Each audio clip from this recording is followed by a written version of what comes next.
Índios botocudos, primeiros habitantes. Até meados do século XIX, os índios botocudos eram os senhores da região norte do Rio Doce. Entretanto, a corrente pioneira que invadiu o Baixo Rio Doce, a partir do final do século XIX, fixando propriedades agrícolas ao sul e ao norte do rio, dando origem a pequenos povoados, e a implantação da ferrovia Vitória a Minas, no primeiro decênio do século passado, fizeram desaparecer por miscigenação, morte ou mudança da região, os primeiros habitantes de Colatina. Ainda na segunda metade do século XIX, os índios tiveram que optar pela sua integração à civilização dos brancos ou se retirarem definitivamente para as matas espessas do norte capixaba e do nordeste mineiro. Nesta ocasião começaram a ocorrer as primeiras tentativas de povoamento das margens norte do Rio Doce, na área fronteira ao atual bairro de São Silvano. Os índios botocudos resistiram ao avanço da onda civilizadora dos brancos em seu território até quando puderam.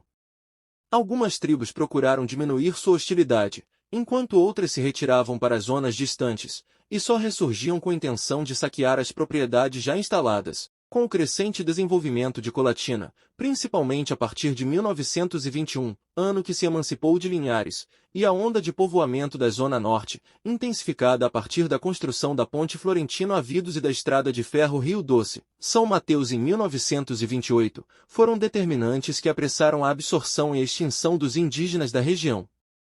Botocudos. A civilização branca deu o nome de botocudos a índios de várias tribos que possuíam algumas características comuns, como o uso do botoque no lábio inferior ou nas orelhas. Os botocudos eram índios fortes, musculosos e de estatura mediana. A caixa torácica era larga e achatada na parte anterior. O tronco era alongado, contrastando com as mãos e os pés pequenos, as pernas finas e o pescoço curto. A cor da pele variava do tom pardo passando por canela claro a bronzeado.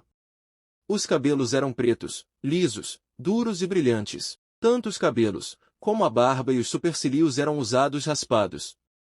Os botocudos, geralmente, andavam nus.